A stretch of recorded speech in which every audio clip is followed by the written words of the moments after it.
Hi guys! Another day, another vlog. Yes, for today's video, bago ang lahat nga, ay kailangan ko muna kayong ngitian para naman gumanda ang araw nyo. Oy Day, ang ngiti mo, mukhang hindi masaya. Para may pinagdadaanan ka.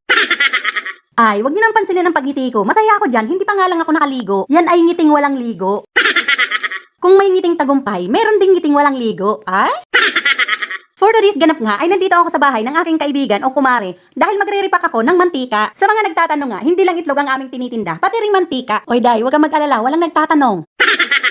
Bumibili kami ng mantika na container para meron kaming mai-repack at para meron kaming mai-deliver sa tindahan. At syempre, para meron din kaming mai-alok sa aming mga kaibigan at sa mga suki na rin. O diba, kinumpleto na namin. May itlog na, may mantika pa. Ang pagre-repack nga ay kailangan sakto sa sukat. 1 litro at syempre, kalahating litro. Oy Day, ayusin mo talaga. Baka mawalan ka ng customer. Tayo mga babae, kailangan din natin dumiskarte kahit papaano, kahit pa konting-konting kita lang ay okay na. Ang mahalaga ay nakakatulong tayo sa mister natin at sa mga anak natin. Oy Day, bilisan mo ang pagre-repack. Maligo ka na. Naaamoy na kita hanggang dito.